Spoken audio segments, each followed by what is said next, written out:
Good morning mga viewers, welcome back to this channel. At ngayon i-update ko ulit kayo sa aming pinagagawa. At ilang buwan tayo nawala. Pakita ko na sa inyo ngayon. At tignan natin ang first unit at saka second. Tapos na yan. Kuryente na lang at saka tubig. Kailangan dyan. Tignan natin, buksan na natin ito. Tignan mo natin yung first unit. Ito. Ayan, tignan natin ating first unit. Tapos na yan ha. Ating loob. Ayan siya. May kalat lang. Tapos siya pinturahan. Meron na rin kuryente. Tapos na i-apply lang natin yung kuryente natin.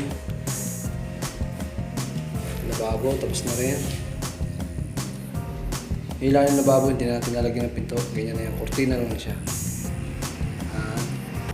At yung ating kwarto, tapos na rin. Ayan. Binil lang natin nilagay dyan sa may flooring. Lagyan na tayo ng binil. Ayan na yung tsura niya. Ito natin yung CR. Ito yung CR niya. Ayan. Ito naman ang second unit natin. Tingnan natin. Sabay natin yung loob. Ito na yung ating second unit. Tingnan natin at madilim. Tingnan ko kung makikita nyo. Ayan na, may tiles na rin. Ayan, tapos na rin lababo. Open din yung lababo niya, ilalim. Hindi na namin lalagyan ng pinto. Cortina na lang yan. Kasi madaling masira ang pinto. Ayan yung CR natin. Ito yung ating CR. Ayan. Tapos na rin, finish na.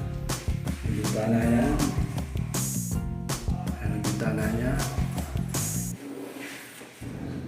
Tingnan natin yung kwarto. Ayan yung kwarto niya. Binil din ang nilagay natin. Ayan yung kwarto. Ayan. Tapos na rin. Kulang na lang kuryente at tubig. I-apply lang natin yan. Kabuuan. Alam mo ang ating video. Tapos na. Tingnan naman natin yung sa taas.